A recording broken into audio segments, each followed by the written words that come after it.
संगतिलाई सुरु गर्नेछौँ। सबैजना आफ्नो आँखा बन्द गर्नेछौँ। म प्रार्थना गर्नेछु। हालेलुया। जीवित महान परमेश्वर बुवा, तपाईँ परमेश्वर धन्यवाद यो समयको निम्ति यसरी हामीलाई के मनको भएर तपाईँ परमेश्वरको भवनमा भेला गराउनु भएको छ प्रभु, धन्यवाद। अनि तपाईँ परमेश्वरको नाउँमा गाउन अनि तपाईँ परमेश्वरको नाउँ उचाल्न अनि ती तपाईँका कोटबाट निक्लेका ती वचनहरू सुन्न हामी यहाँ भेला भएका छौँ प्रभु। साँच्चै नै प्रभु तपाईँ परमेश्वरलाई धन्यवाद। अनि हामीले गाउने भजन कोरसबाट तपाईँ परमेश्वर महिमित गर्नुभएको होस् भन्दै यो बाँकी रहेको समय तपाईँ परम प्रभुको हातमा राख्दछु येशू प्रभुको नाउँमा, आमेन। हुन्छ, आज हामी सङ्गति सुरु गर्नुभन्दा अगाडि चाहिँ भजन सङ्ग्रहको पुस्तक 100लाई पढ्नेछौँ। अगाडि पनि देखाइएको छ, म पढ्नेछु, तपाईँहरूले अगाडि नै हेर्न सक्नुहुन्छ। हुन्छ, भजन सङ्ग्रह 100मा यसरी लेखिएको छ। शीर्षकमा छ धन्यवादको प्रार्थना। 1। हे सारा पृथ्वीका मानिसो, परम प्रभुको जय जयकार मनाओ, आनन्द साथ परम प्रभुको आराधना गर, हर्षका गीत गाउँदै उहाँको सामुन्ने आओ। परम प्रभु नै परमेश्वर हुनुहुन्छ भनी जान, उहाँले नै हामीलाई बनाउनु भयो र हामी उहाँकै हौँ। हामी उहाँका प्रजा र उहाँका खड्काका भेडाहरू हो। उहाँका भवनका द्वारहरूभित्र धन्यवाद साथ पस र प्रशंसा गर्दै उहाँको मन्दिरमा प्रवेश गर। उहाँलाई धन्यवाद चढाऊ र उहाँका नामको प्रशंसा गर, किनभने परमेश्वर भला हुनुहुन्छ र उहाँको करुणा सदाकाल रहन्छ। उहाँको विश्वसनीयता पुस्तादेखि पुस्तासम्म रहि नै रहन्छ, आमेन। हुन्छ, यो भजन सङ्ग्रहको पुस्तकमा भनेको जस्तै हामी चाहिँ उहाँकै प्रजा हौ। यसै कारण हामीले चाहिँ उहाँलाई धन्यवाद दिनुपर्दछ, उहाँको नाउँलाई धन्यवाद दिँदछौँ। यस समय हामी 8 नम्बरको भजन गाउनेछौँ। महान ईश्वर।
हुनुहुन्छ परमेश्वरलाई यो भजनद्वारा नि महिमा भएको छ।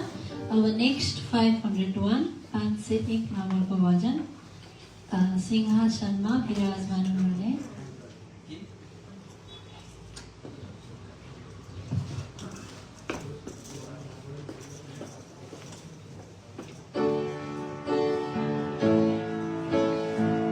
हामी ताली बजाउँदै यो गीतलाई गाउँछौँ।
छोड्ने छैन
साँच्चै नै परमेश्वर चाहिँ हाम्रो हात कहिले पनि छोड्नुहुन्न आमेन उहाँ चाहिँ हाम्रो साथमा सधैँभरि रहनुहुने परमेश्वर हुनुहुन्छ हामी अब next you are my all in all गीत गाउनेछौँ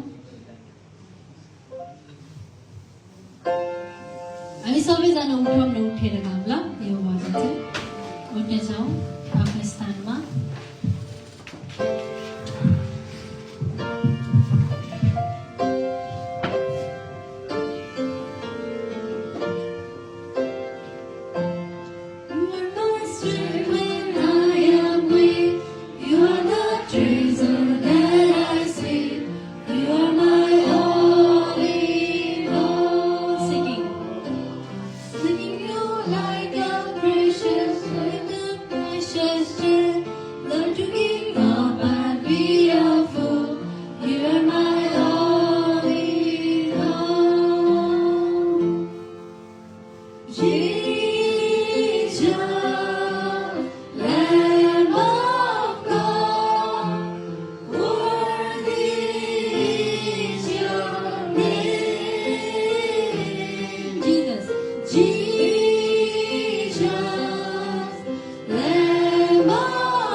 अर्कोचोटि हामी असल तरिकाले फेरि गाउने नै छौँ यो भजन अब हामी आराधनाको समयमा जानेछौँ यो समय चाहिँ हामी एक अर्कालाई कसैलाई हेर्ने छैनौँ अनि उहाँको उपस्थितिमा जानेछौँ यो समय चाहिँ गडको समय हुन त सबै समय हो तर विशेष गरी यो समय चाहिँ उहाँलाई सम्झिने अनि गडले हाम्रो जीवनमा जे गर्नुभएको छ त्यो कुराको लागि धन्यवाद दिने समय हो हामी सार्वभौमिक भन्ने गीत हजुरहरू सबैलाई आउँछ सार्वभौमिक भन्ने गीत गाउनेछौँ यस समय आफ्नो आँखाहरूलाई चिम्लिनेछौँ अनि परमेश्वरले हाम्रो जीवनमा जे जति गर्नुभएको छ त्यो कुरालाई सम्झिनेछौँ अनि यो समय चाहिँ ख्याल ठट्टाको समय होइन परमेश्वर चाहिँ हाम्रो बिचमा हुनुहुन्छ अनि उहाँले चाहिँ हामीले के गर्छौँ कस्तो गर्छौँ भनेर हेरिराख्नु भएको छ हामी यदि विश्वास गर्दछौँ भने चाहिँ परमेश्वर यहीँ नै हुनुहुन्छ होइन यसै कारण हामी परमेश्वरलाई उहाँको उपस्थितिको निम्ति उहाँको पवित्र आत्माको अभिषेक यस समय माग्नेछौँ सार्वभौमिक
परमेश्वरलाई धन्यवाद दिँदैछौँ अनि मनमा नै भन्दैछौँ कि तपाईँ परमेश्वरले गर्नुभएको त्यो साँच्चै नै प्रेमको निम्ति धन्यवाद। अनि त्यो जे जति पनि गर्नुभयो हामीलाई बनाउनु भयो अनि हामीलाई यो जीवन दिनुभएको छ अनि त्यो जीवनको पाप पनि उहाँले नै उठाउनु भयो अनि हाम्रो त्यो पाप पनि उहाँले नै ग्रहण गर्नुभयो अनि क्रुसमा टाँगेर उहाँ मर्नुभयो अनि फेरि बिउताउनु भएको छ अनि हामी चाहिँ अब पापी छैनौँ, हामी चाहिँ अब पापबाट मुक्त पाएका मान्छेहरू हौँ।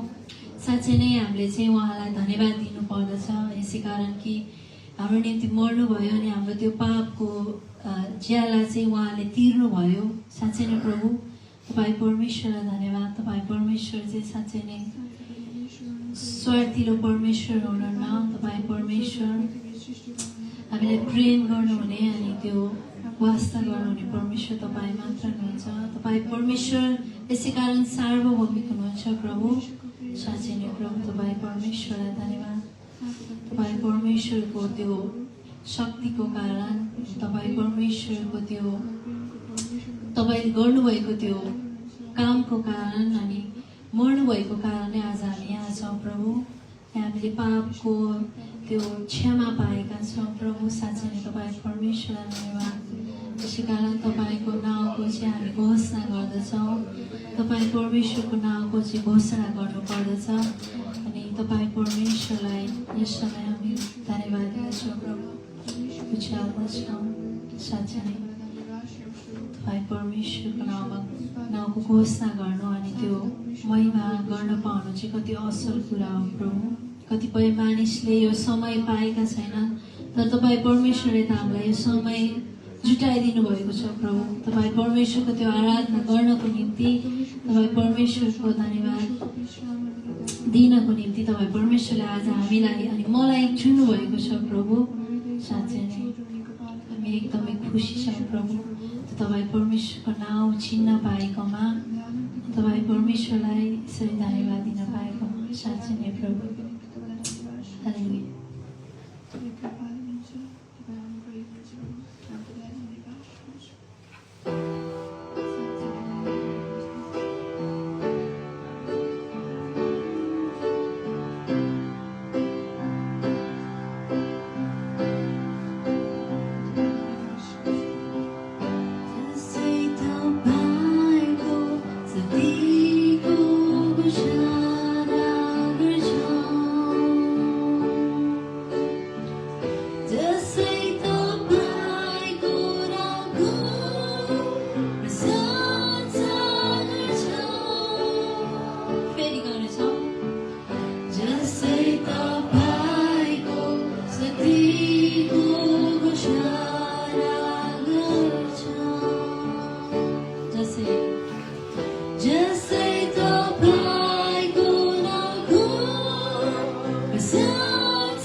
परमेश्वरको त्यो शक्तिको चाहिँ हामी यस समय घोषणा गर्दछौँ प्रभु।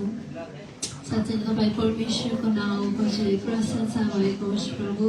तपाईँ परमेश्वरको नाउँ हामी उचाल्दछौँ तपाईँ परमेश्वरको नाउँको गीत गाउँदछौँ प्रभु साँच्चै नै तपाईँ परमेश्वर त्यो टुटेको हृदयलाई जोड्नुहुने अनि हाम्रो बन्धनहरू सब फुकाइदिनुहुने परमेश्वर तपाईँ परमेश्वर अन्धकार हटाउनुहुने परमेश्वर हामीलाई ज्योति दिनुहुने परमेश्वर तपाईँ मात्र हुनुहुन्छ प्रभु साँच्चै नै तपाईँ परमेश्वरलाई होसन्ना होसन्ना भएको होस् प्रभु साँच्चै नै प्रभु तपाईँ परमेश्वरलाई धन्यवाद यो समयको निम्ति अनि मानिसहरूका निम्ति प्रभु यसरी तपाईँ परमेश्वरको नाउँमा हामीले यसरी तपाईँ परमेश्वरलाई उचाल्न पाएका छौँ प्रभु साँच्चै नै हामी खुसी छौँ अनि धन्यवादी छौँ प्रभु तपाईँ परमेश्वरको नाउँमा धन्यवाद प्रभु यो समयको निम्ति यो समय तपाईँ परमेश्वरलाई उचाल्न पाएकामा तपाईँ परमेश्वर हामी तपाईँ परमेश्वर खुसी हुनुभएको छ अनि हामी पनि खुसी भएका छौँ प्रभु तपाईँ परमेश्वरको नाउँ चाहिँ त्यो उच्चमा रहेको छ प्रभु